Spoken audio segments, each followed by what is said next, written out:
Hello friends, welcome you all in my YouTube channel SLV classes. Guys, today we are going to discuss Indian logic, means of knowledge and logical reasoning for UGC NET paper 1. But before starting this video, I wanted to say something about my YouTube channel SLV classes. Guys, if you really like my contents and videos, please like, share, comment and subscribe and follow me on Instagram and my Facebook group. अगर आपको मेरी videos पसंद आती है तो आप उसे like करें, शेयर करें एंड सब्सक्राइब करना ना भूलें. Thank you. Topic Indian logic for UGC net paper 1. यहाँ पर आज बात करेंगे इंडियन लॉजिक के बारे में. ओके गाइज, सो इसमें क्या क्या आते हैं.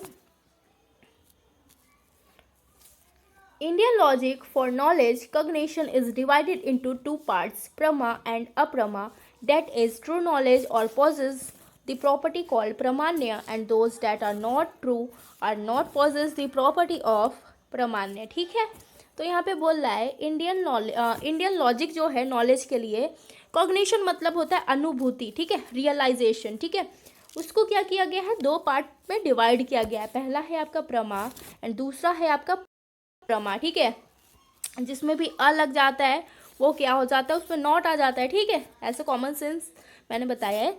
तो जो प्रमा है वो ट्रू नॉलेज को बता रहा है, ठीक है, और जो अप्रमा है वो नॉट ट्रू जो है उसके बारे में बता रहा है.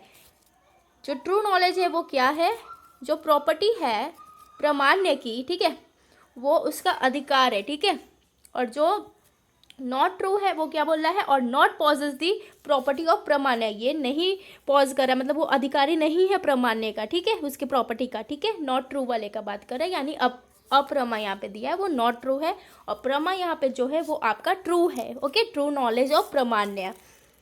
अब देखते हैं प्रमाणा क्या होता है.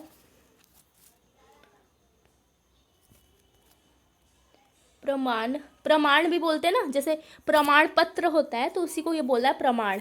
द मीन्स ऑफ नॉलेज, यहाँ पे बोल रहा है कि नॉलेज का जो मतलब होता है, ज्ञान का जो मतलब होता है उसको बोल रहे हैं. अब यहाँ पे देखते हैं कि प्रमाण होता क्या है. Word is pramana. Pramana is a Sanskrit word which means major.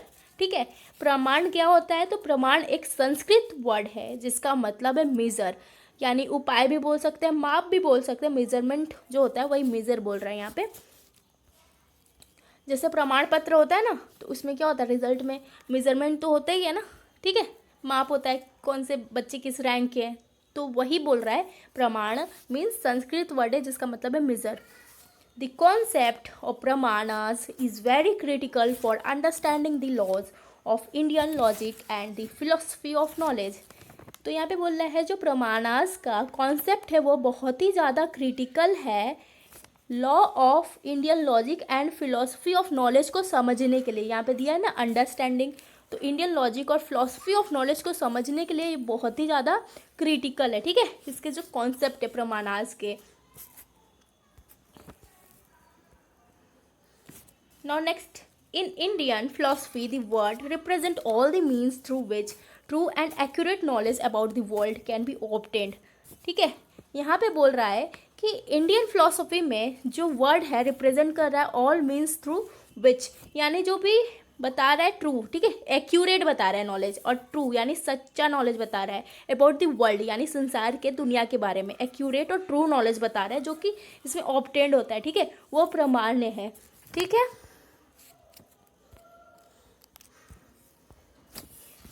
different schools of the thoughts and philosophies have a varied number of means through which one can make the sense of the world. यहाँ पे बोला different schools होते हैं, उनके different philosophies होती है. ठीक है, उनके थॉट्स भी डिफरेंट होते हैं. बोला have a varied number of means, और डिफरेंट स्कूल है, डिफरेंट थॉट्स भी होंगे, तो यही बोल रहा है कि वेरिड नंबर, बहुत सारे नंबर्स ऑफ उनके मीन्स होते हैं through which one can make the sense of the world.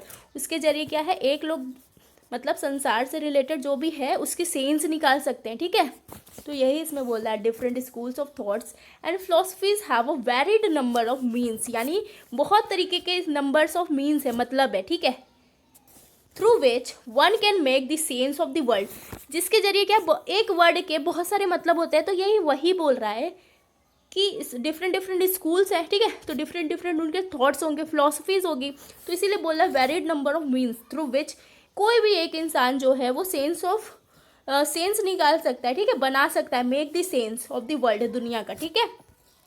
पहले के ज़माने में वेदास होते थे ना, तो वही हम नीचे वही देखेंगे। एज पर दी वेदास फिलोसफी, यानी बोल रहा है वेदास फिलोसफी जो होती थी उसके अकॉर्डिंग प्रमाणास आर 6 इन द नंबर। उसके अकॉर्डिंग प्रमाणास कौन से नंबर में आ रहा है? 6th नंबर पर आ रहा है। Therefore there is the valid means of knowledge available to us. तो ये 6 नंबर पे आ रहा है, इसीलिए क्या बोल रहा है कि यहाँ पर जो है नॉलेज वो वैलिड है, ठीक है। Valid means of knowledge available to us, ये हम लोगों के लिए अवेलेबल है, वो क्या है? वैलिड है। जो भी इंफॉर्मेशन है, जो भी नॉलेज है, वो वैलिड है हम लोगों के लिए। And we should be careful enough to us various faculties of mind to arrive at the true knowledge, ठीक है। यहाँ पर क्या दिया है? And we should be careful, हमें केयरफुल होना चाहिए। अब बहुत सारे नॉलेज होते हैं ना, तो कभी कभी क्या होता है, डिफरेंट नॉलेज के जरिए क्या होता है, गलत रॉन्ग इन्फॉर्मेशन मिल जाती है। यहाँ पे इसीलिए बोल रहा है कि केयरफुल होना चाहिए, ठीक है। Careful enough to us to use various faculties, बोल रहा है कि केयरफुली यूज़ करना है जो भी वेरियस फैकल्टीज है, ठीक है, ऑफ माइंड की, ठीक है, to arrive at the true knowledge. Mind है तो बहुत सारे चीज़ें देख रहा है, बहुत सारे चीज़ें समझ रहा है, ठीक है, उसमें गलत भी देख रहा है, गलत भी समझ रहा है और अच्छा भी समझ रहा है। तो यही वो बोल रहा है कि केयरफुली आप लोगों को क्या करना है, फैकल्टीज़, अपने माइंड के फैकल्टीज़ में से यूज़ करना है कि आप ट्रू नॉलेज ही एक्सेप्ट करो, रॉन्ग नॉलेज आप एक्सेप्ट ना करो, ठीक है। तो यहाँ पर इसका मतलब इस लाइन का यही है, फैकल्टीज़ ऑफ माइंड का, ठीक है, कि माइंड तो बहुत सारे चीज़ें देख रहा है, गलत भी है, सही भी है वर्ल्ड में, संसार में। तो इसमें यही है कि केयरफुली आप लोगों को क्या करना है, enough to use various faculties of mind to arrive at the true knowledge, true knowledge को ही एक्सेप्ट करना है, जो कि आपके जीवन के लिए बहुत ही अच्छा साबित होगा। अब क्या है, we will be discussing each one of these in detail here. अब यहाँ पर हम लोग बात करेंगे सारे पॉइंट्स के बारे में, okay. So what are the types of प्रमाणास, ठीक है। तो प्रमाणास के टाइप्स क्या क्या होते हैं प्रमाण के? अब पहला है आपका प्रत्यक्ष प्रमाण, ठीक है। प्रत्यक्ष को बोल सकते हैं perception, perception in the sense नजरिया या अनुभूति भी बोल सकते हैं, रियलाइजेशन, ठीक है। जैसे कोई इंसान है, उसका देखने का तरीका मीन्स एक पर्टिकुलर आइटम या ऑब्जेक्ट को देखने का उसका नज़रिया अलग होगा, उसके परसेप्शन अलग होंगे। तो ये वही कह रहा है कि परसेप्शन यानी प्रत्यक्ष, ठीक है। ये सारे बहुत ही इंपॉर्टेंट टॉपिक है यूजीसी नेट पर्पस के लिए, तो आप बहुत ही अच्छे से पढ़ें इसे, ठीक है। इसमें से क्वेश्चन जरूर से आते हैं, 1-2 क्वेश्चन तो कंपलसरी आते हैं, ठीक है। बहुत ही कंफ्यूजिंग हो सकता है अगर आप ध्यान से नहीं सुनोगे, इसलिए आप लोगों को ध्यान से सुनना बहुत ही ज़रूरी है। अब देखते हैं परसेप्शन में क्या है। Pratyaksha means knowledge gained through perception, perception takes place with the help of sensory organs, ठीक है। तो प्रत्यक्ष कब होगा? प्रत्यक्ष मतलब होता है नॉलेज जो ले रहे हैं हम लोग, वो किसके जरिए है? परसेप्शन के जरिए, नजरिए के जरिए, रियलाइजेशन के जरिए, ठीक है। Perception takes place with the help of sensory organ, किसी भी इंडिविजुअल, किसी भी ह्यूमन बीइंग के अंदर जो सेंसरी ऑर्गन्स होते हैं उसके जरिए ये परसेप्शन यानी ये नजरिया टेक प्लेस करता है, यानी होता है, ठीक है। It can be direct as well as indirect. जो प्रमाणा का पहला है प्रत्यक्ष, वो डायरेक्ट भी हो सकता है और इनडायरेक्ट भी, यानी ये परसेप्शन की बात कर रहा है। सो डायरेक्ट परसेप्शन क्या होता है? Is the cognition of the sense object by our sense organs alone, smell, nose, touch, forms, eyes, sound, ears and taste, tongue, ठीक है। यहाँ पे ये बोल रहा है कि डायरेक्ट परसेप्शन जो होता है वो एक तरीके से कॉग्निशन है, अनुभूति है, ठीक है, रियलाइजेशन बोल सकते हैं, ऑफ द सेंस ऑब्जेक्ट, यानी जो भी ऑब्जेक्ट को सेंसफुली हम लोग देख के समझ सकते हैं बाय ओवर सेंस ऑर्गन, ठीक है। हमारे अंदर जो भी सेंस ऑर्गन है, अलोन मतलब अकेले, किसी भी एक चीज़ से, जैसे नाक से हम लोग सूंघ सकते हैं, ठीक है, स्किन के जरिए टच कर सकते हैं, आई के जरिए देख सकते हैं, उस ऑब्जेक्ट को, पर्टिकुलर ऑब्जेक्ट को देख के समझ सकते हैं ना। जैसे एक एप्पल है, ठीक है, तो उसको देख के समझ गए कि ये फ्रूट है, तो ये हम लोगों का क्या है? परसेप्शन ही है ना।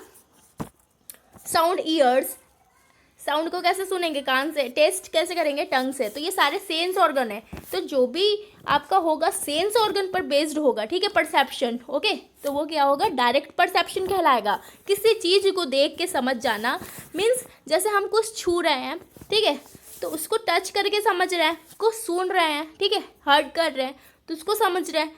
तो जो भी सेंस ऑर्गन से रिलेटेड होगा, यानी नाक से, स्किन से टच करके, आई से, ईयर से या टंग से, तो ये सारे आपके डायरेक्ट परसेप्शन में आएंगे। Okay, knowledge takes place when the object of knowledge comes in the direct contact with object of sense, ठीक है। तो इसमें क्या है, अगर हम लोग कोई भी ऑब्जेक्ट को डायरेक्ट कॉन्टेक्ट में आ रहे हैं उसके, ठीक है, तो वो जो नॉलेज हम लोग गेन कर रहे हैं इसमें आपका वही होगा डायरेक्ट परसेप्शन में। ओके, यहाँ पे लिखा है ना, place when the object of knowledge comes in the direct contact with the object of sense, ठीक है। सेंस ऑर्गन्स के जरिए वो सामने आ जाएगा, तो उसी में वो जो भी हम लोग परसेप्शन करेंगे वो डायरेक्ट हो जाएगा।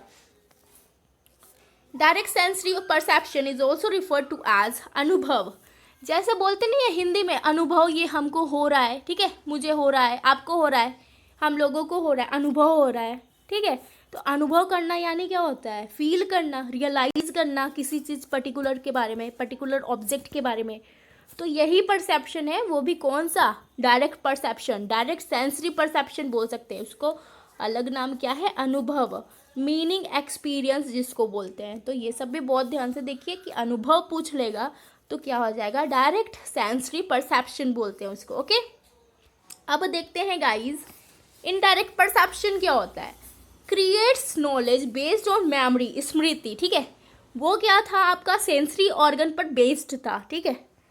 ये आपका था कि सेंस ऑर्गन पर बेस्ड था। ओके, सेंस ऑर्गन जो भी आपको देखेगा, सुनेगा, टच करेगा उस पर था। अब ये क्या है आपका? इनडायरेक्ट परसेप्शन है। वो कैसे क्रिएट हो रहा है? मेमोरी पर, यानी स्मृति जो होती है हम लोगों की, दिमाग होता है ना, ब्रेन, तो वो जो कैप्चर करता है मेमोरी, उसके बारे में बात कर रहे हैं। Once we have known what an apple looks like, this gets feed into our memory और स्टॉक ऑफ नॉलेज, ठीक है। तो ये इसका एग्जाम्पल बहुत अच्छा दिया है इसने। बोल रहा है कि अगर हम कभी भी पहली बार एप्पल देख लें, ठीक है, जैसे कोई नवजात शिशु है, 1 साल बाद या तो 6-7 महीने बाद उसने एप्पल देखा, जो भी उसको एप्पल मतलब जो भी ईयर में उसको समझ में आ रहा है कि वो एप्पल है, तो पहली बार उसने देखा तो उसको ये पता चला कि जो राउंड शेप का है और रेड कलर का है वो एप्पल है। तो वो जब भी ऐसा कुछ देखेगा तो उसको वो मेमोराइज करके समझ जाएगा कि ये एप्पल है, ठीक है। तो वो चीज़ ये यहीं पर लिख के बता रहा है, once we have known what an apple looks like, this gets feed into our memory, ठीक है। हमारे मेमोरी में फीड हो जाएगा, स्टॉक हो जाएगा, स्टॉक ऑफ नॉलेज में वो फीड हो जाएगा डेटा रिगार्डिंग एप्पल, ठीक है। एप्पल के रिगार्डिंग जो भी हम लोगों के पास डेटा है, इंफॉर्मेशन है, वो हमारे दिमाग में फीड हो जाएगा, भर जाएगा। In later instances whenever we see any red coloured and round shaped fruit, और बाद में जब भी हम राउंड शेप्ड फ्रूट देखेंगे और रेड कलर का देखेंगे तो हम क्या अनुमान लगा लेंगे?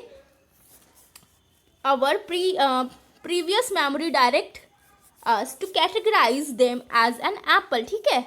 तो जब भी वो देखेंगे तो हमारी प्रीवियस मेमोरी के अकॉर्डिंग वो डायरेक्ट करेगा हम लोगों को कि ये क्या है? एक एप्पल है। समझ में आया? तो यही होता है मेमोरी यानी स्मृति। Okay, now guys next point देखते हैं, अनुमान प्रमाण, इन्फरेंस। इन्फरेंस को हिंदी में बोलते हैं अनुमान, ठीक है। तो knowledge date can not be gain through sense organs become the object of inference, यानी जो भी नॉलेज हम लोग रिसीव कर रहे हैं, ठीक है, गेन कर रहे हैं, वो सेंस ऑर्गन के जरिए नहीं कर रहे हैं, तो वो किस में आ जाएगा? आपका इन्फरेंस में, यानी अनुमान में आ जाएगा। अब एग्जैक्ट तो पता नहीं है, ठीक है, सेंस ऑर्गन के जरिए पता चल जाता तुरंत कि ये क्या है, टच करके पता चल जाता, देख के पता चल जाता, वो डायरेक्ट परसेप्शन हो गया। अब इनडायरेक्ट में क्या था? यहाँ पर मैंने बताया था स्मृति के जरिए था, ठीक है। तो ये सब तो है ही नहीं, तो यहाँ पर अनुमान ही लगाएंगे ना, तो ये हो गया। अब नेक्स्ट पॉइंट क्या है इसका?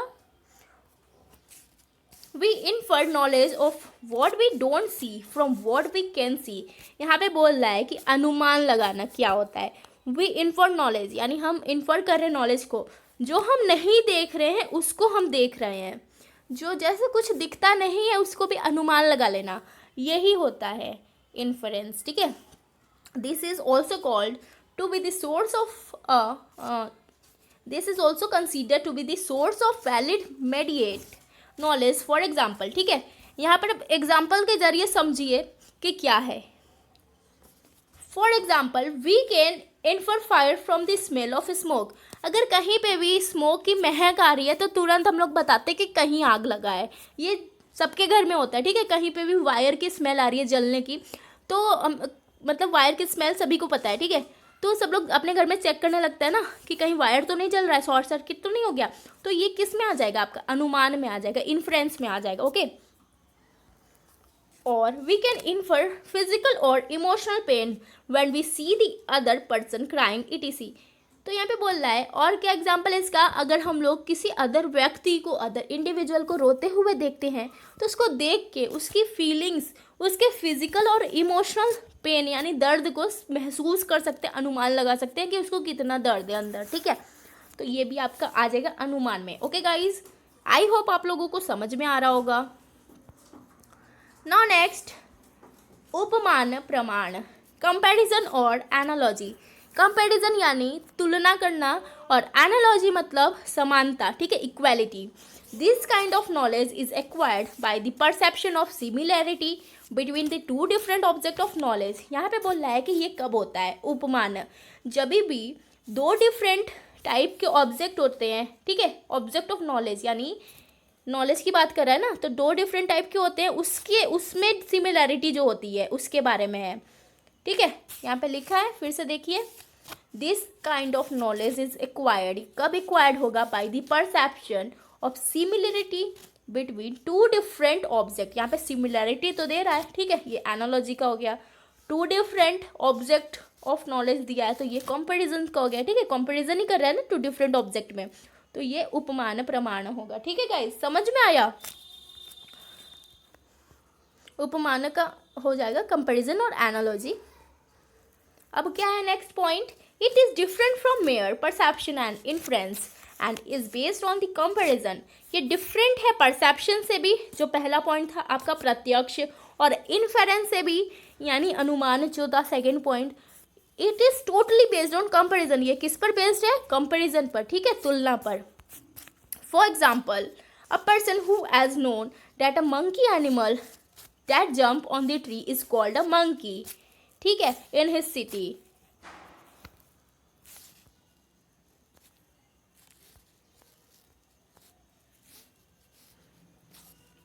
फिर से देखिए, a person who has known that a monkey animal that jump on the tree is called a monkey in his city. When this person goes to the jungle and sees a similar looking animal which jump on the trees, he can say that this wild monkey is like the monkey in my city, or the monkey in my city is like this wild animal.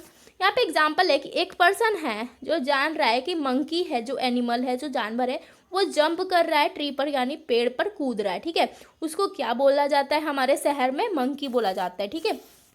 यहाँ पे लिखा है ना, monkey in his city. When this person goes to the jungle, और यही same person जंगल जाता है और देखता है कि सिमिलर लुकिंग एनिमल यानी सेम टू सेम दिखने वाला एक एनिमल है, वो भी जंप कर रहा है पेड़ पे, ठीक है, तो वो तुरंत बोल देता है, he can say that this wild monkey, ये जो वाइल्ड मंकी है वो क्या है, is like the monkey in my city, ये मेरे शहर में जो मंकी है उसकी तरह ये वाइल्ड मंकी लग रहा है। और बोल सकता है the monkey in my city, और मेरे शहर में जो मंकी है वो इस वाइल्ड मंकी की तरह लग रहा है, ठीक है। तो ये कंपैरिजन हुआ ना गाइज, समझ में आया, कंपैरिजन कर रहा है ना ये दोनों, यानी वाइल्ड मंकी का और उसके शहर में जो मंकी है उसका, ओके। अब next, now guys next point, such knowledge is possible when there is a prior familiarity with a particular thing which lets the person compare both the things based on the known familiarity, okay। तो यहाँ पर जो भी है वो comparison बता रहा है और सिमिलरिटी बता रहा है, ठीक है, तो इसमें आपका यही आएगा उपमान में, यहाँ पे उपमान की बात हो रही है ना, यानी कंपैरिजन एंड एनालॉजी, ठीक है।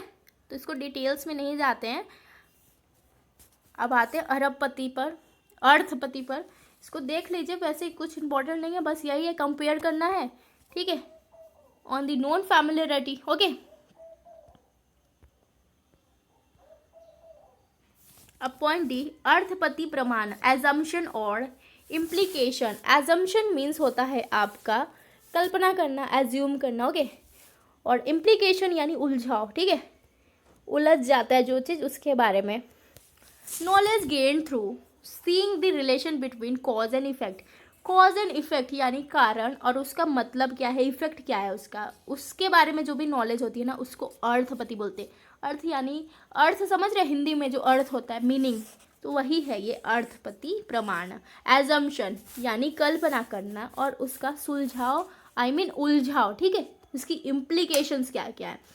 तो यहाँ पे है आर कॉल्ड अर्थपति प्रमाण, जो भी कॉज एंड इफेक्ट के बारे में रिलेशन बताएगा. ठीक है, वो क्या हो जाएगा आपका अर्थपति प्रमाण. It includes पोस्टुलेशन, supposition and presumption.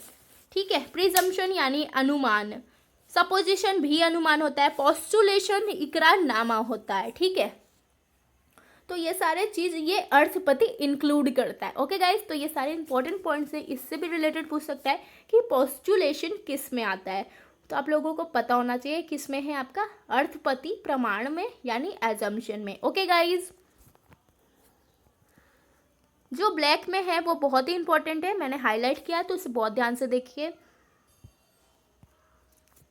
This form of knowledge is either gained from what we have seen or heard and are assuming rightly. यहाँ पे बोल रहा है कि इसमें क्या होता है, जो भी नॉलेज गेन हो रहा है, ठीक है, वो जो हम देखते हैं उसके जरिए भी हो सकता है. ठीक है, या तो जो हम लोग तुरंत देख के समझ जाते हैं और एज्यूम कर लेते हैं राइटली, राइट नाउ. ठीक है, तो वही है form of knowledge. Okay guys, समझ में आया. नेक्स्ट पॉइंट देखते हैं.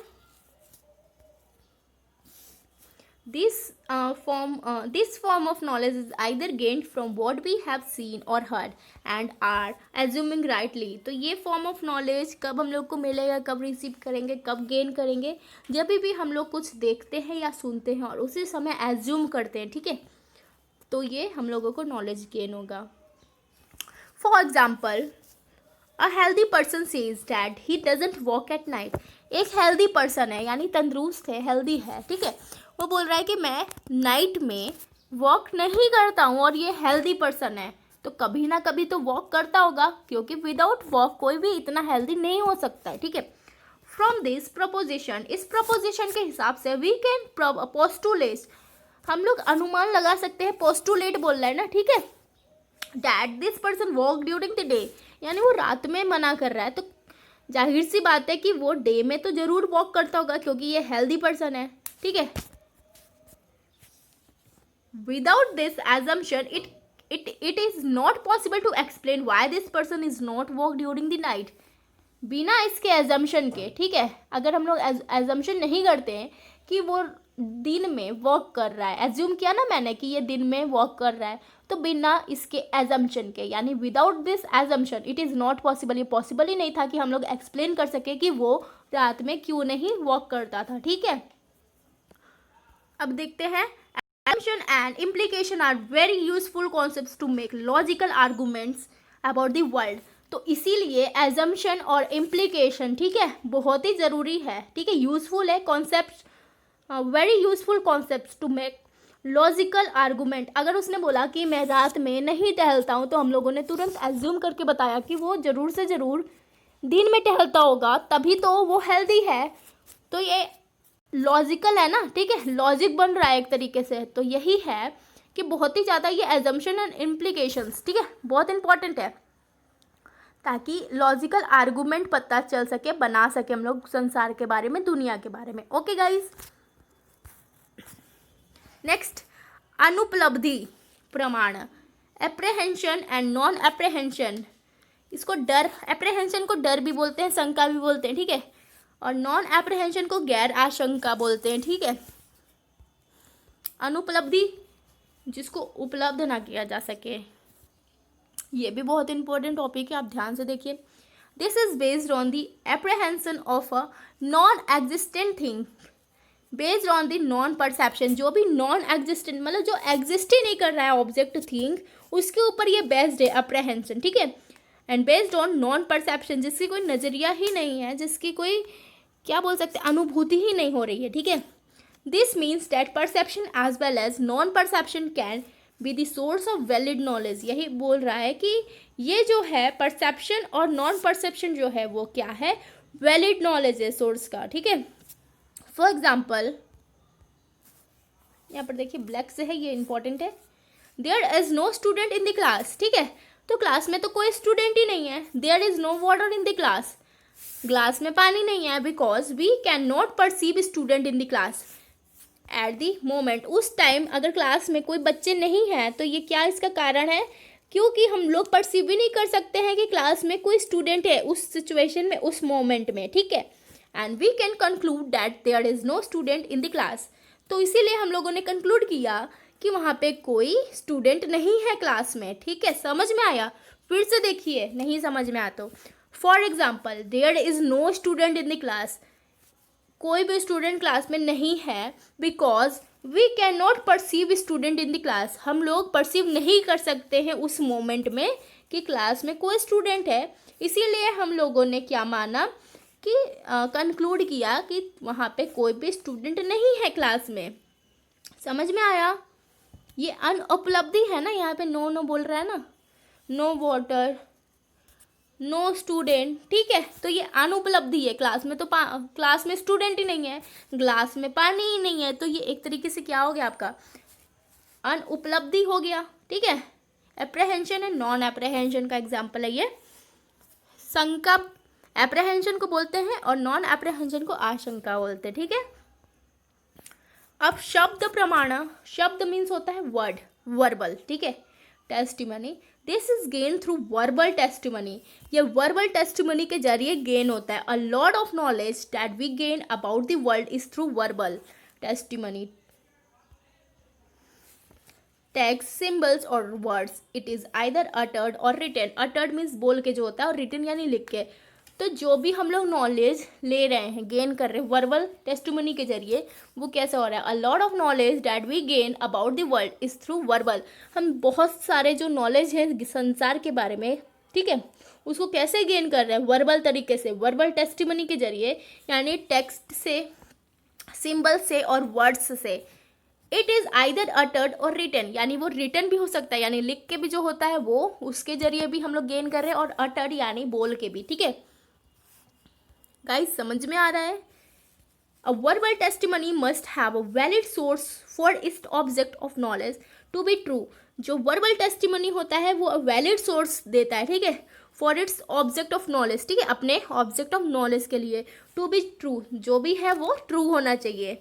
इन ancient times Vedas were considered to be the most authentic source of knowledge by the most of the Indian philosopher.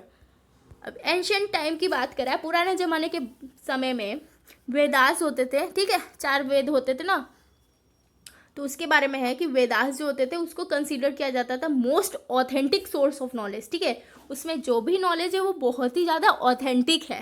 Bye the most of the Indian philosopher, जो India के पुराने philosophers थे, उन्होंने क्या बोला कि जो वेदास है वो बहुत ही ज़्यादा, उसमें जो नॉलेज है वो मोस्ट ऑथेंटिक है। Some western philosophers totally rejected this idea and called for context based knowledge, ठीक है। तो जो वेस्टर्न नॉलेज फिलोसफर है, यानी जो इंडियन नहीं है, इंडिया फिलोसफर तो जानते हैं वेद के बारे में, ठीक है, तो वर्बल तरीके से जो होता है, लेकिन जो वेस्टर्न फिलोसफर है वो इसको वर्बल तरीके से, जो इसको टोटली क्या किया, उन्होंने रिजेक्ट कर दिया इस आइडिया को, और बोला गया इंडियन फिलोसफर को कि वो क्या दिखाए, कंटेक्स्ट बेस्ड नॉलेज दिखाएं, ठीक है, जिसमें कि कंटेक्स्ट हो, ठीक है। यहाँ पे है ना, रिजेक्ट कर दिया वेस्टर्न फिलोसफर ने इंडियन फिलोसफर का। This also open the debate, ये एक तरीके से डिबेट को ओपन कर रहा है, ठीक है, जिसमें कि क्या, there can be various source of knowing objects, जिसमें कि बहुत सारे नोइंग ऑब्जेक्ट्स होते हैं, उसकी वैलिडिटीज एंड रियलेबिलिटीज जो होती है डिपेंड करती है सोर्स पे, ठीक है, और एज वेल एज कॉन्टेक्स्ट पे। जो भी सोर्स वगैरह है, जो भी कंटेक्स्ट है, उसकी वैलिडिटी और रियलेबिलिटी डिपेंड करती है, okay. In modern days we rely on newspaper, books, journals, TV news, etc. To form our object of knowledge और ओपिनियन। अब मॉडर्न ज़माने में इस टाइम क्या हो रहा है कि हम लोग किस पर डिपेंड है, न्यूज़पेपर पर, बुक्स पर। न्यूज़पेपर पे जो भी इन्फॉर्मेशन से हम लोगों को सच्ची लगती है, बुक्स में जो भी है, जनरल्स में, टीवी न्यूज़ पे जो दिखाया जा रहा है किसी देश के बारे में या किसी के बारे में, वो भी हम लोग उसको मानते हैं कि सही है और रियली में वो सही होता है। To form our object of knowledge और ओपिनियन, जैसे करंट अफेयर वगैरह है, तो उससे हम लोग नॉलेज गेन कर रहे हैं, ठीक है। कुछ भी है जैसे डिस्कवरीज है, तो उस चैनल पे भी हम लोग नॉलेज गेन कर रहे हैं और अपने ओपिनियन देख रहे हैं, ठीक है। ओके गाइस, समझ में आया? Thank you guys for watching my video. If you like my video, please like, share, comment and subscribe and follow me on Instagram and my Facebook group. Thank you.